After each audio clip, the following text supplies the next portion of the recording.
Olá, boa noite. Agora sim. Agora vai.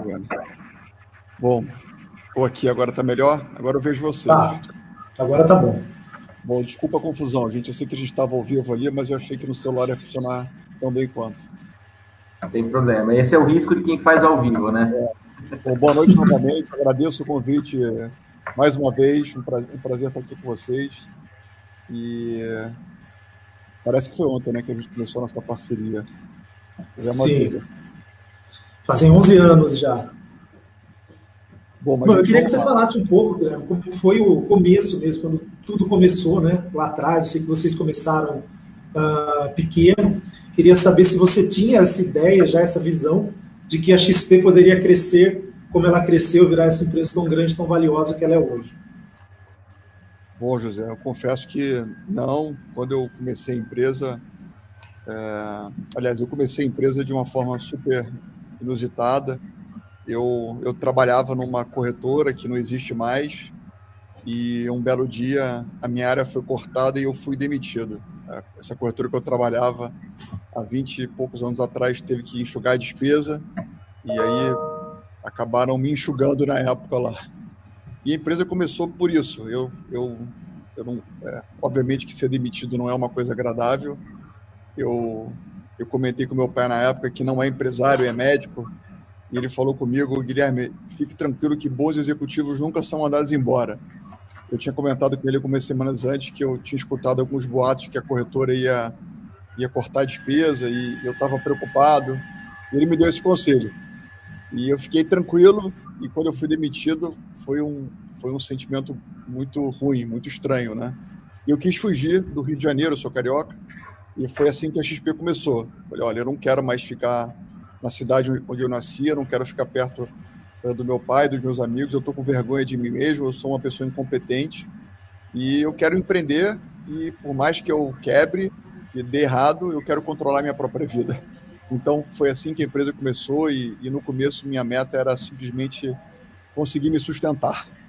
E então o começo não teve nenhum glamour, não teve nada diferente disso que eu contei.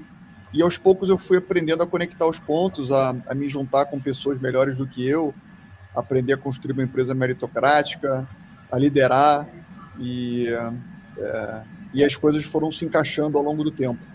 No começo, como todo empreendedor que começa sem dinheiro, sem apoio de ninguém, o desafio era como é que você ia transmitir credibilidade, né? Como é que eu, um carioca morando em Porto Alegre, ia convencer as pessoas a virem investir na minha empresa. E aí foi através da educação, foi através de algumas palestras que eu comecei a fazer, que depois se transformaram em cursos, que eu fui começando a convencer as pessoas a entenderem um pouco mais do que eu queria fazer e aos poucos aqueles alunos foram se transformando em clientes e as coisas foram avançando. Mas eu nunca imaginei que a gente ia chegar até aqui no começo. Mas o sentimento hoje é que já que a gente chegou até aqui e a gente aprendeu como realmente fazer as coisas acontecerem, a gente sabe que a gente pode fazer cada vez mais e melhor e continuar ganhando espaço num mercado tão concentrado quanto o brasileiro, né? O mercado financeiro brasileiro é o mais concentrado do mundo. São 5 bancos que dominam de 90% a 99% de tudo que é serviço financeiro do país. Então a oportunidade realmente é muito grande. Muito bom, muito bom. Guilherme, nós já acompanhamos toda a jornada da XP praticamente, desde 2010, né, a gente faz parceria com a XP, e muito do que você repete, tanto em lives, no seu livro, enfim, ainda voltando sobre o começo da XP, ele é muito inspirador para a gente. Muito dos valores, né, da XP, do seu começo, foi o que a gente colocou em prática lá atrás. Né, que é o fato de você falar muito isso, né, o seu desejo de não ter mais chefe, né, então você quis mudar a sua profissão e escolheu não ter mais chefe. Eu acho que o nosso começo com o José Rafael foi basicamente uma dos nossos motivos para sair dos respectivos bancos, enfim, para abrir o nosso negócio também.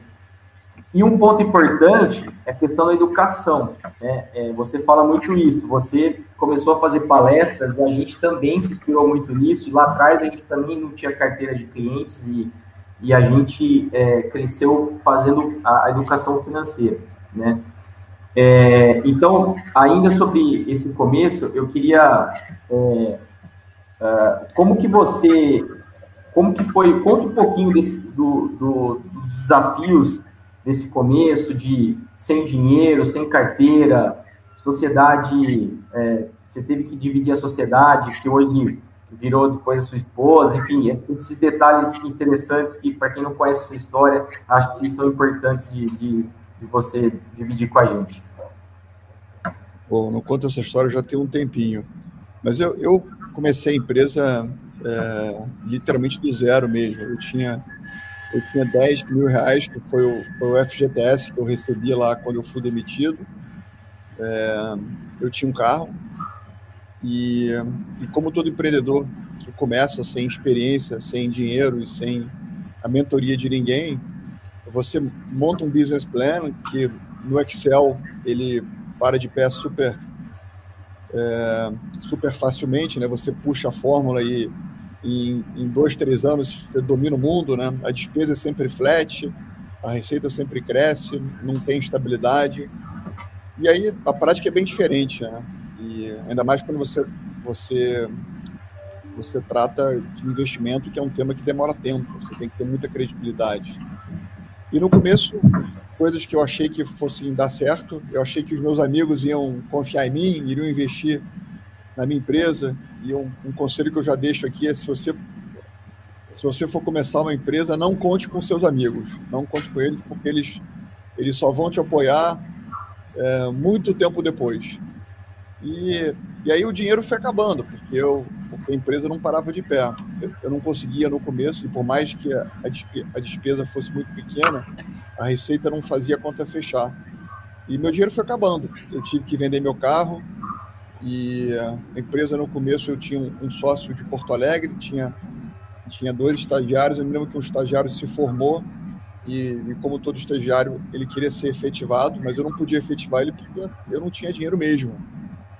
E ele acabou indo embora, e 6 meses depois eu tive que convencer a outra estagiária a aceitar ser minha sócia, e com isso convencer ela que ela não deveria ser efetivada, que deveria ser apenas sócia da empresa e participar do resultado.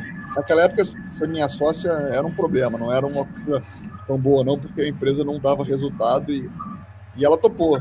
Eu me lembro que eu falei para ela: olha, isso aqui eu sei que não está legal ainda, mas pode confiar em mim que a gente vai transformar o mercado financeiro brasileiro, você vai ser minha sócia com 10% da empresa e a gente vai encontrar os caminhos, né? Então, no começo, aprender a transformar alguns executivos em sócios foi fundamental, né? Para que você pudesse engajar as pessoas e sair, talvez, do custo fixo que o salário e a folha te traz normalmente. E esse modelo de aprender a dividir o sonho com outras pessoas ao longo do tempo, eu fui fazendo, né? É importante você aprender a dividir mesmo, né? Aprender a mostrar às pessoas que estão ao seu lado que aquilo lá não é apenas um emprego, mas um projeto de vida mesmo, e que está todo mundo junto de verdade, né? Isso cria um ambiente, uma outra energia. E no final, tudo se resume a gente inspirada, fazendo as coisas certas, e o líder tem que saber tirar o melhor de cada ser humano. E aí, assim, voltando um pouco do começo, a empresa virou quando um belo dia, depois de acabar quase todo o meu dinheiro, eu tive a ideia de lançar um curso que ensinava as pessoas a investir em ações. Era talvez a minha última chance de continuar empreendendo. E aí eu botei um anúncio na Zero Hora, que é o Jornal Gaúcho. Eu me lembro que esse anúncio custou todo o dinheiro que eu tinha na época, mas eu achei que ia dar certo. E o prédio onde a gente tinha a nossa salinha comercial tinha um salão de festas embaixo, então não custava nada, era só limpar depois. E nesse anúncio do jornal da Zero Hora, eu vendia o curso que eu ia fazer no fim de semana.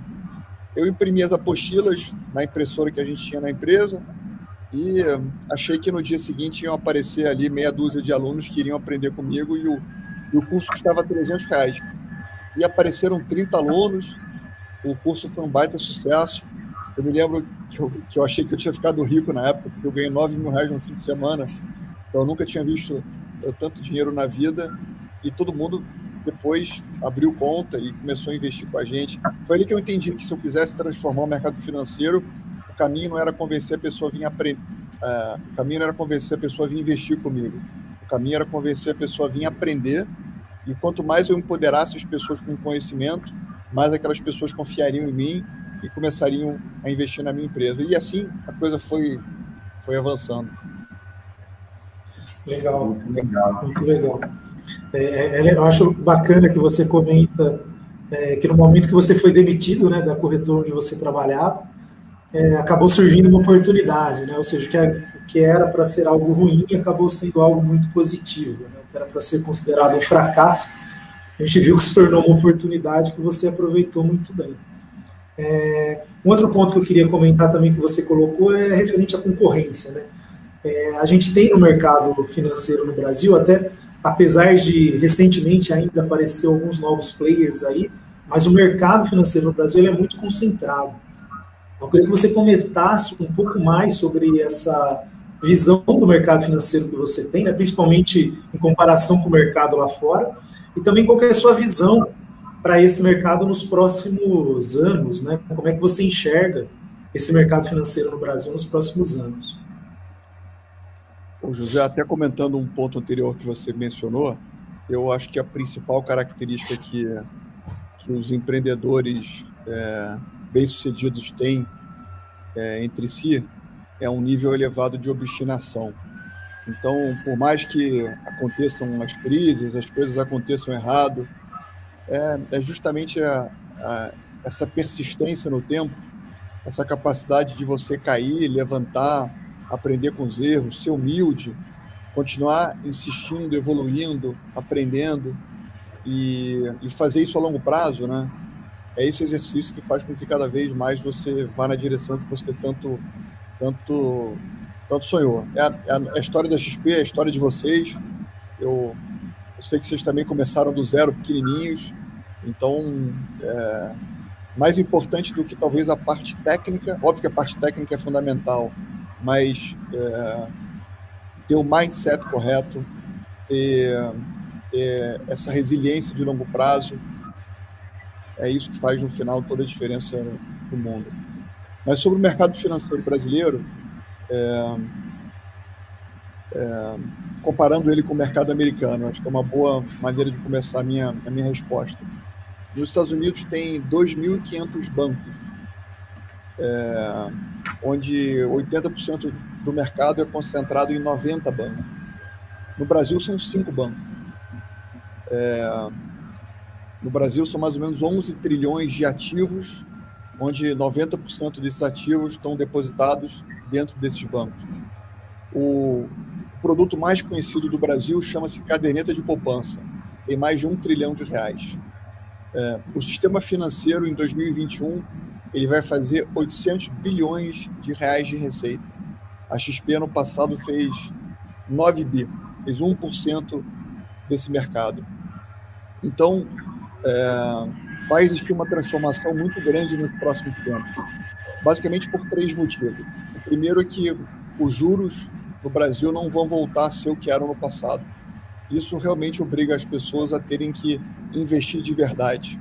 O brasileiro aprendeu a ser conservador e aprendeu a investir no CDI porque o CDI era elevado. Então, a incompetência do governo de administrar bem as contas públicas no passado fazia com que esse rombo fiscal fosse financiado com juros elevados. Então, com isso, o Brasil tinha uma dívida que crescia cada vez mais e criavam-se investidores que eram rentistas. Esse cenário não existe mais. Quem quiser investir e ganhar dinheiro vai ter que fazer como se faz em qualquer parte do mundo, vai ter que aprender a assumir um pouco mais de risco, aprender a diversificar, aprender a pensar a longo prazo. Antigamente, você só conseguia atender os clientes locais se você tivesse agência. Você tinha que ter tijolo nas cidades. Isso não é mais necessário. Você tem escritórios independentes como a Terra, que são presentes em várias partes do Brasil, e cada vez mais as pessoas entendem que buscar um especialista faz toda a diferença em relação a um generalista como o banco, que é focado no produto e não focado no cliente.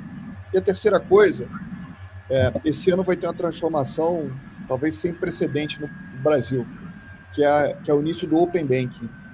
O Open Banking vai permitir que todas as informações dos clientes, caso eles queiram, vão ficar disponíveis a empresas como a XP. E aí todos os dados de transação, de tarifas, de produtos que os clientes investem nos bancos, que eles nunca sabem aquilo que eles compraram, vão ficar acessíveis, e com isso a capacidade de empresas como as nossas mostrar para os clientes quanto eles pagam, quanto eles rendem, e as tarifas que são cobradas aumenta brutalmente. Então, a transparência do mercado vai aumentar muito. Então, uma certeza que eu tenho é que esses 90% que estão dentro dos bancos hoje em dia vão diminuir brutalmente. Os bancos vão ter menos relevância na economia nos próximos 5, 10 anos. E eu tenho certeza que a XP e a Terra, a gente vai continuar transformando e vai continuar capitaneando essa mudança que começou a ocorrer no Brasil. Eu acho legal que assim, essa visão, apesar de até da XP ter começado como corretora, né, ter focado bastante em investimentos, mas hoje eu acho que a empresa assim, ela evoluiu muito, né? Hoje vários produtos que a corretora, né, que a XP apresenta, já não é mais apenas uma corretora, né? A gente teve essa evolução para um ecossistema de produtos e serviços bem amplos que a XP oferece hoje. Eu acho que essa também é um ponto interessante. Aí eu queria até que você comentasse um pouco mais assim, sobre esse futuro da XP, né? Como fazer a XP continuar sendo uma empresa inovadora, uma empresa disruptiva nos próximos anos?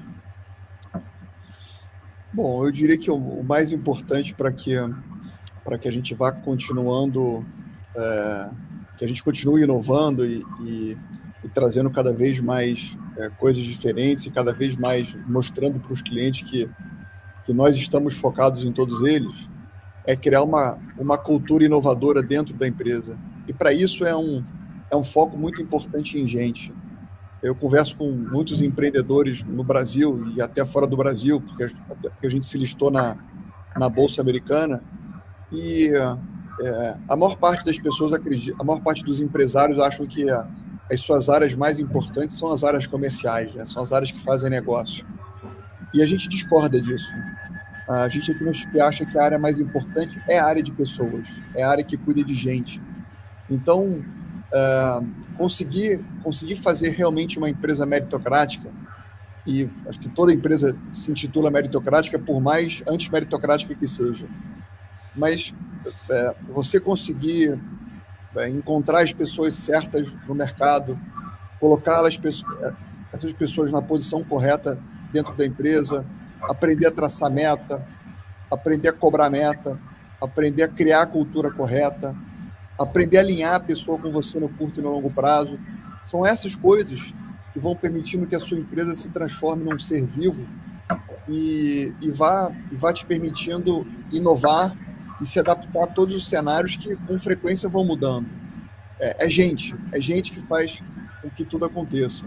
Então, eu não sei se essa minha resposta era exatamente o que você queria escutar, mas é assim que a gente entende que a gente vai continuar inovando e fazendo a diferença. Mas aprofundando um pouco mais nessa minha resposta, eu diria que nos próximos tempos, nosso maior desafio é continuar trazendo cada vez mais produtos que permitam que os clientes invistam cada vez melhor, não só produtos aqui no Brasil, mas mostrando para os investidores brasileiros que eles também podem investir fora do Brasil. O brasileiro tem, às vezes, uma impressão que montar uma empresa offshore fora do país é uma coisa ilegal. Não é nada disso, né? Dinheiro não tem sexo, não tem cor, não tem raça. Se você fosse um extraterrestre e chegasse na Terra, você não ia colocar todas as fichas no Brasil.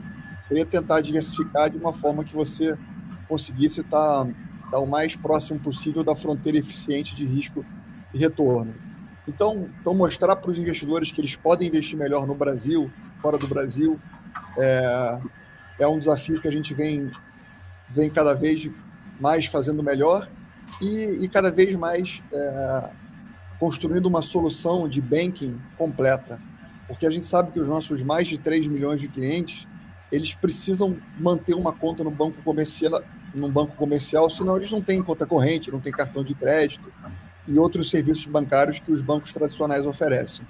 Então, a gente espera que até o final de agosto a gente possa já ter uma solução de banking completa e todos os nossos 3 milhões de clientes, se quiserem, vão poder definitivamente ter uma relação vertical com a XP e cortar o cordão umbilical com o bancão tradicional que ele tinha relação. Então, essas duas coisas são talvez as coisas mais importantes de curto e médio prazo, e a gente faz isso com foco total em pessoas. Muito legal.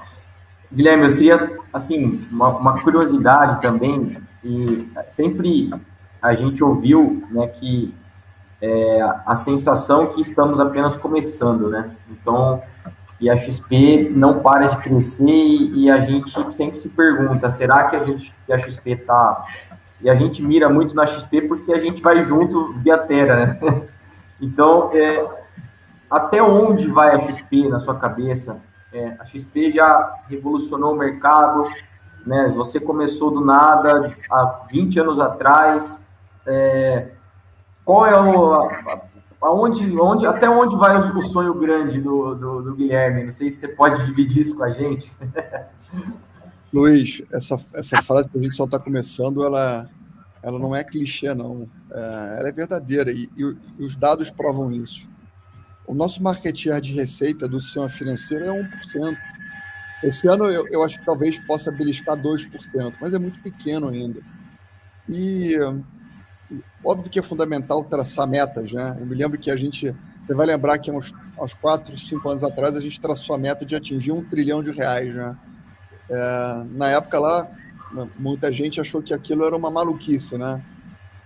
E a gente vai atingir essa meta esse ano. Então, as metas, elas existem. Se você tiver comprometimento e competência, você vai superando cada vez mais todas elas. Mas se você é um empreendedor de verdade mesmo, e você também tem um time que é empreendedor, que está comprado com a empresa a longo prazo e que faz as coisas corretas, em todos os sentidos, você não quer chegar... Óbvio que você quer atingir as metas, mas você não quer cruzar nenhuma linha de chegada. Porque se você cruzar a linha de chegada e achar que é a chegada, o que você vai fazer depois? Né? Então, o empreendedor mesmo, ele sempre acha que dá para melhorar, que dá para fazer diferente. É como aquele avião que o piloto sabe que dá para voar cada vez mais alto, cada vez melhor. E esse processo de melhorar continuamente nunca termina. Você pode sempre fazer mais e melhor. E eu diria que essa talvez seja a nossa principal característica. É um time de pessoas obstinadas, altamente comprometidas e apaixonadas. Quando você encontra alguma coisa que você ama de verdade, eu não tô aqui por dinheiro. Óbvio que dinheiro é importante como todo empreendedor que começa um negócio, você quer ter sucesso financeiro. Mas depois de algum estágio na tua vida empreendedora, o que você quer mesmo é lutar por uma causa, por um projeto, você quer fazer as coisas certas, você quer inspirar outros empreendedores, você quer cada vez mais encantar os seus clientes e parceiros, e isso se transforma na sua vida, isso te deixa feliz. Então, se eu não estiver aqui, eu sei que muita gente pensa, mas por que talvez esse cara aí que está falando comigo, que já fez algum dinheiro na vida, por que ele não se aposenta? Eu não quero isso, não é o que me realiza. O que me realiza é estar com os meus sócios, é estar pensando fora da caixa, é estar aqui com vocês. Então, faz toda a diferença quando você encontra uma paixão na sua vida e você encontra um significado.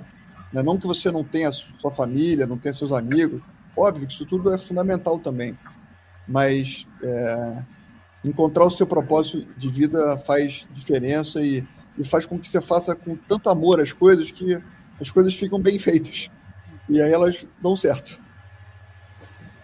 Sim. Muito bem, muito bom. Guilherme, falando um pouco sobre empreendedorismo, né? A gente sabe que todo empresário passa por muitas dificuldades, principalmente no Brasil, aqui, independente do tamanho da empresa, né? E queria te fazer uma pergunta um pouco sobre isso, sobre o que você falou aí, a paixão pelo que a gente está fazendo, né? O propósito. Queria que você falasse um pouco sobre as dificuldades, né, que os empreendedores acabam passando no Brasil e também qual a sua dica, a sua sugestão, assim, né, para a gente realmente transformar os sonhos impossíveis em sonhos possíveis, né, que é até um pouco o tema da nossa palestra aqui. Olha, José, acho que o Brasil é um país que tem muitas oportunidades, talvez seja o país que tenha mais oportunidades no mundo. O Brasil sempre teve juros elevados, então o custo de oportunidade de todo empreendedor sempre foi muito alto. E por mais que o cenário macro no Brasil fosse volátil, o que faz a diferença na vida do empreendedor é muito mais o micro do que o macro. Olha o nosso exemplo como XP. Em que país do mundo que um garoto como eu, com 24 anos de idade, há 20 e poucos anos atrás, começa uma empresa e consegue competir contra os maiores bancos do Brasil, consegue fazer um IPO na Nasdaq, né, e segue avançando? É um país que tem muita oportunidade, a despeito de todas as crises e de todas as confusões, entre aspas, que a gente acompanha pela imprensa. Então, o que você precisa é acreditar em você mesmo, se juntar com as pessoas corretas, fazer as coisas corretas, não buscar nenhum tipo de atalho. E são essas coisas que vão te permitindo linkar os pontos. Tem uma outra coisa que eu aprendi ao longo da vida, é que você tem que sempre sonhar grande, né? Você tem que acreditar que dá para fazer coisas que façam sua vida valer a pena. Mas é muito importante aprender a começar as coisas pequenas. Porque quando você começa uma coisa, você pode ter uma certeza. As coisas vão mudar. A prática é diferente da teoria. Então, quando você começa pequeno, você fica flexível, você pode mudar de opinião, isso não custa muito caro. Mas se você sonha grande e começa grande, a chance que você tem de se machucar e de comprar um custo fixo maior do que você consegue arcar, com isso ter que fechar a empresa, é grande. Então, sonhar grande, começar pequeno, focar nas pessoas, ter uma paixão e ler um pouco menos jornal e acreditar mais naquilo que você está fazendo e com visão de longo prazo. Acho que um pouco dessas coisas aí, todas misturadas um pouquinho, é aquilo que eu acredito que dá certo como empreendedor. Muito legal.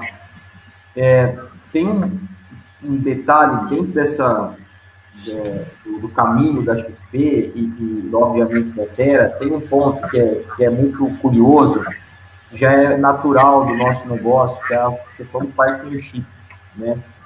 Que é algo que outras atividades, por exemplo, não tem, né? É uma coisa, aquela relação de empresário e o resto funcionário. Lógico que existe uma hierarquia, em todo lugar vai sempre ter uma hierarquia. Mas o nosso negócio, desde o começo, a gente aprendeu que a gente precisa...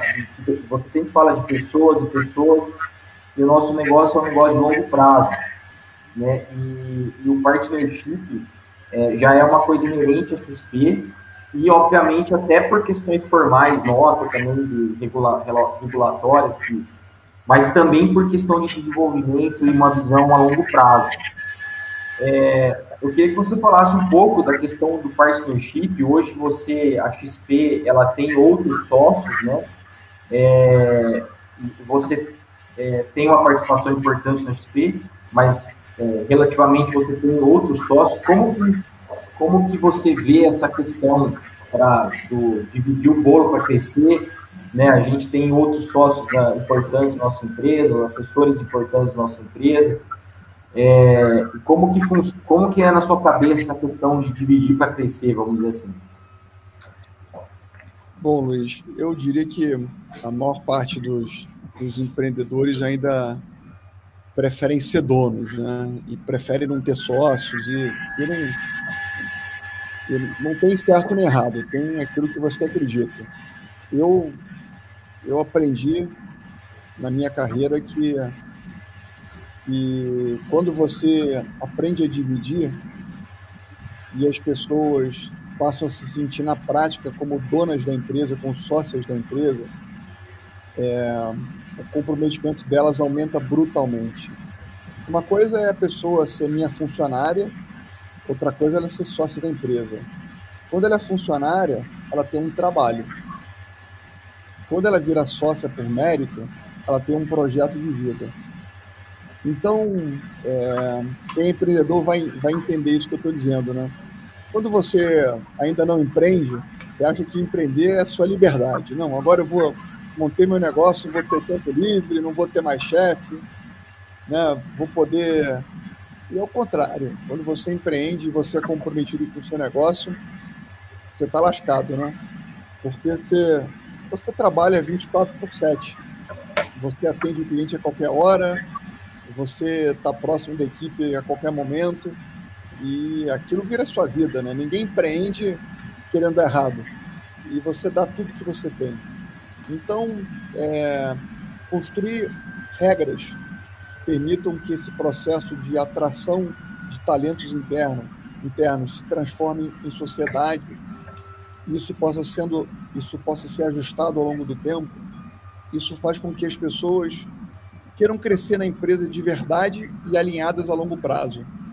Quando você é executivo, e eu conheço executivos brilhantes, tá? Mas quando o calo aperta de verdade mesmo, o executivo sempre pode ter um plano B. Ele pode sempre trocar de emprego. Quando você é dono, se o calo aperta, você só tem uma chance: encontrar a solução. Encontrar a solução, se superar e fazer de um jeito melhor. Então, esses alinhamentos, essas forças confluentes, fazem com que a chance de êxito do projeto aumente bastante. Então, de novo, acho que tem gente que conseguiu ser muito bem sucedida sem fazer dessa forma, mas eu aprendi a dividir a empresa, a ter sócio, a trabalhar com gente que tem opiniões diferentes da minha, e é justamente esse conflito, no bom sentido de ideias, que faz com que cada vez mais a empresa seja melhor e a gente siga crescendo e avançando cada vez mais. Muito bom. Legal. Eu acho que isso que você falou tem muito sobre o que você comentou antes, né? A persistência, né?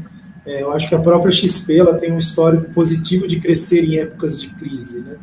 Desde a crise de 2008, lá atrás, em praticamente todas as crises, quando surge uma crise, eu acho que a XP cresce sempre bastante, né? Eu acho que um dos resultados dessa persistência, né, dessa cultura de engajamento entre todos ali, de ser sócio, de ser dono do negócio, eu acho que esse é o resultado, acaba sempre sendo positivo, né? Empreendedor mesmo, ele gosta de uma crise, tá? Óbvio que não é uma crise como essa atual, porque essa crise teve uma coisa diferente, que é a pandemia, que envolve saúde e tal, e isso é diferente. Mas é quase como... eu adoro ver corrida de Fórmula 1, né? Então, quando você está vendo uma corrida de Fórmula 1 e a pista está seca, dificilmente um piloto bom vai ultrapassar mais do que um carro numa volta. Mas se começar a chover, você vê que o piloto bom ele passa 5 carros numa volta, até mais às vezes. A crise é a chuva. A maior parte das pessoas, quando acontece uma crise, o empreendedor fica na trincheira, fica com medo, ele não quer contatar o cliente, ele quer ficar quietinho ali. E é justamente nessas horas que o empreendedor de verdade mesmo aparece, faz a diferença, se aproxima do cliente, vem com ideia diferente,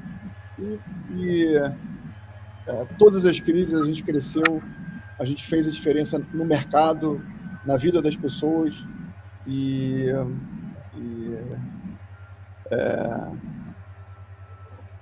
é bom ter uma crisinha, às vezes.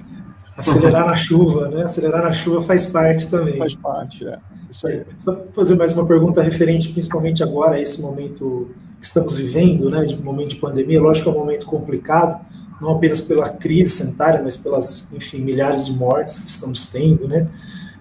Mas assim, eu queria ver como você enxerga o pós-pandemia, né? Como você acha que quais as principais mudanças quando tudo isso passar? Olha, eu diria que as duas coisas que mais me vêm à cabeça agora a primeira, eu não tenho dúvida que a forma como as pessoas se relacionam com o trabalho vai mudar. Então, aquela necessidade que as pessoas tinham de bater ponto, de ir no escritório,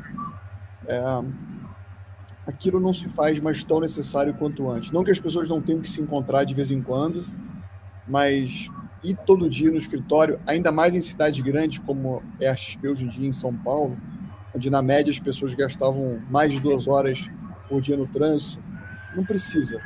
Dá para fazer com que a vida corporativa seja melhor, as pessoas tenham mais qualidade de vida, sem diminuir em nada o comprometimento ou a capacidade da empresa de fazer as coisas acontecerem. Então, a XP hoje tem 5.000 funcionários e hoje em dia tem 5, 10% das pessoas que vão no escritório e a empresa está melhor do que estava antes. Então, acho que quanto mais os empreendedores entenderem que as coisas ficaram diferentes, mais eles vão conseguir tirar o melhor de cada ser humano, gerar qualidade de vida e seguir crescendo de um jeito ainda mais positivo.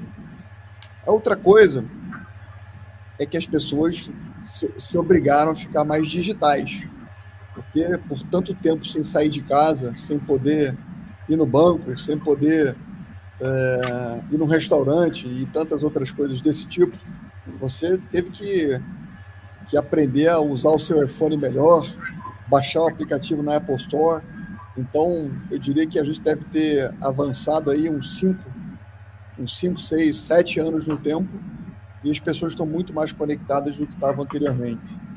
Então, isso muda muita coisa, né? Isso muda a forma como as pessoas compram, consomem, muda a importância de dados e eu diria que talvez essas duas coisas tenham sido as que mais marcaram e que mais talvez tenham impactado a nossa vida no curto prazo.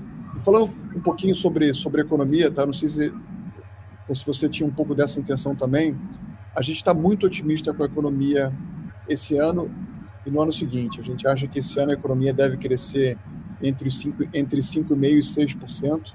O Brasil vem criando mais ou menos 350 mil vagas de empregos formais por mês. Esse ambiente com taxas de juros baixas estimulam fortemente o empreendedorismo.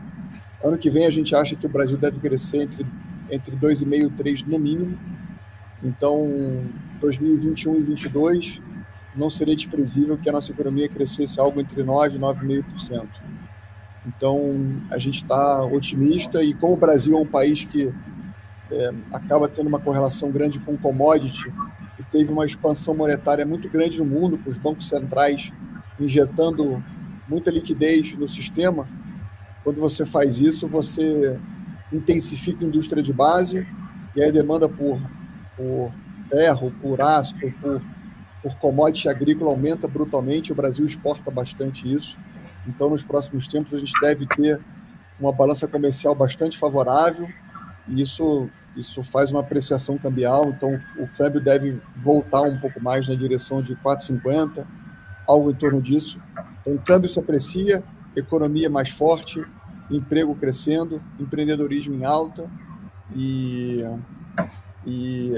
acima de tudo, um cenário no mundo deflacionário, porque quando se tem uma explosão empreendedora, é competição, e competição é preços cada vez menores para os consumidores.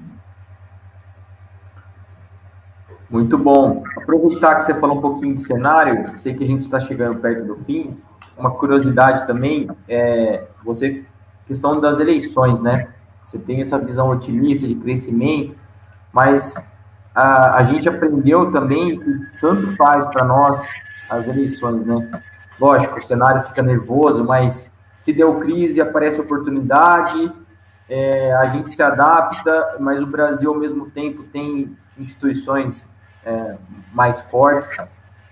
Essa é a minha opinião. Eu queria ouvir a sua opinião, se você tem medo das eleições do ano que vem, ou se é um evento que vai causar uma volatilidade, porque sempre causa, mas que não vai mudar o rumo das coisas, vamos dizer assim.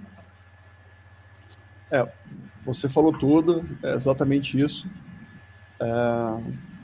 O Brasil é um país de centro, e não existe um presidente que manda no Brasil. Existe no Brasil uma democracia de coalizão. São 512 deputados, são 81 senadores, e a maior parte das pessoas do Brasil são conservadoras. Então, você tem que aprender a compor com o Congresso. Óbvio que quando você tem um Bolsonaro, você tem uma comunicação mais de direita, um pouco mais radical em algumas questões.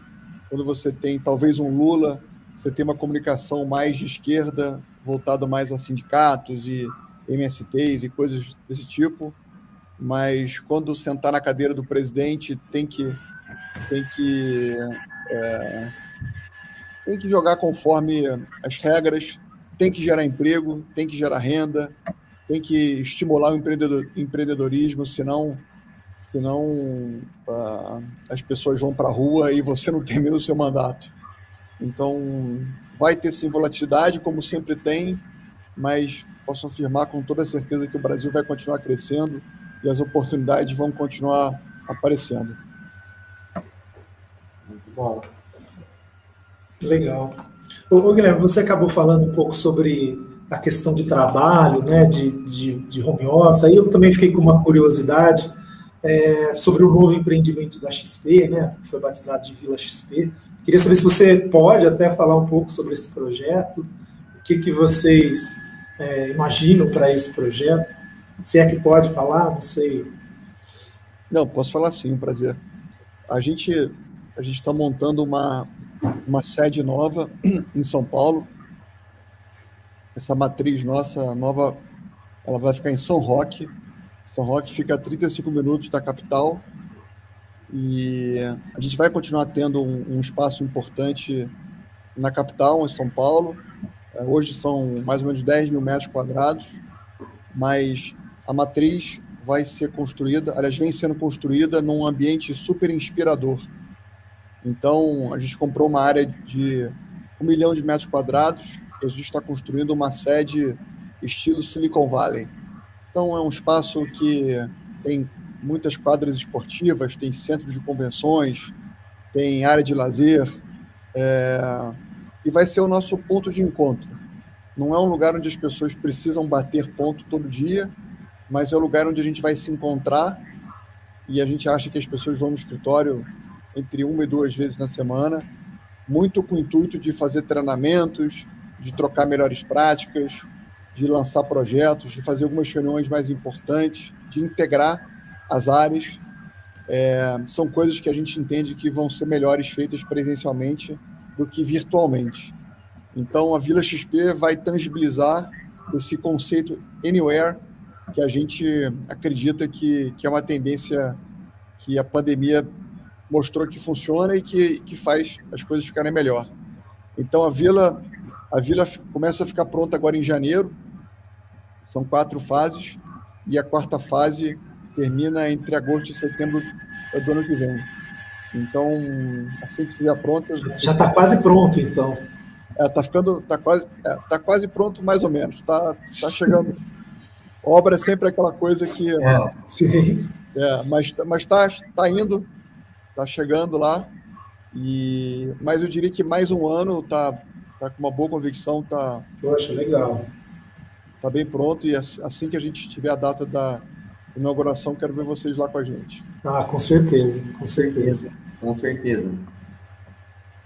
Bom, acho que estamos chegando ao fim, né, Zé? Sim, acho que sim. Guilherme tem um compromisso aqui, senão a gente ficaria batendo mais um papo aí. Na verdade, a gente tem uma palestra na sequência, né, com o Stefano, para falar sobre criptomoedas Mas vamos liberar o Guilherme, agradecer a presença, né, do tempo aí. Eu só ia falar para você, Guilherme, agora no finalzinho, mandar uma mensagem aí, uma mensagem final, né, para os empreendedores, para os investidores, para os empresários que estão nos assistindo, para todos que estão nos assistindo, né? Se você tivesse que deixar um conselho, uma mensagem final, gostaria de saber qual seria? Olha, a mensagem que eu diria é uma mensagem de otimismo, é uma mensagem para que a gente acredite mais no Brasil e, acima de tudo, a gente dê exemplo nas coisas que a gente faz. Eu já tive muito amigo meu que o sonho dele era morar fora do Brasil, era empreender fora do Brasil. E eu não tenho esse sonho. Meu sonho é morar no Brasil a longo prazo, é criar minhas filhas aqui. E o Brasil, como eu já falei, tem muitas oportunidades, muitas. É só fazer as coisas corretas e apostar no longo prazo. Então, essa é a mensagem que eu deixaria a todos vocês. Eu sei que a imprensa, às vezes, os jornais, televisões, trazem poucas notícias positivas, mas eles estão mais preocupados em vender notícia do que, talvez, trazer as informações mais imparciais de todas. Pode ter certeza que as coisas elas vão dar certo a longo prazo. E, enfim, eu queria agradecer de novo a oportunidade. Espero que eu tenha ajudado um pouquinho vocês. Não, ajudou bastante, sim. Muito legal. Parabéns mais uma vez pelos 13 anos da empresa, pelos 11 anos de parceria. Tenho certeza que virão mais 11 anos. Sim, com certeza. Contem sempre comigo. Quero encontrá-los em breve pessoalmente. Bom, obrigado mais uma vez. Legal. Muito bom. Obrigado, Guilherme. Muito obrigado, Guilherme. Tá bom. Valeu, abraço. Boa noite. Tchau. Bom, muito legal, né? A presença do Guilherme. Com certeza uma história de sucesso, né? É sempre bom escutar histórias boas que deram certo. É motivador, é algo que nos motiva a sonhar grande realmente, né? Para conseguir alcançar nossos sonhos. Ter sempre o sonho grande para a gente tentar buscar sempre, né? Acho que essa visão otimista é bem interessante. Bom, de toda forma, agora o nosso próximo painel vai ser sobre criptomoedas, né, com o Stefano Sergoli, que é sócio e diretor de distribuição da Hashdex. Vai ser mediado pelo Gustavo Mafia, que é head de produtos de fundos, da Terra. E ele vai falar sobre a importância de ter criptoativos no portfólio de investimento. Eu acho que ainda tem um tempo até começar esse próximo painel, então a gente vai fazer um rápido intervalo aqui e a gente já volta com esse painel.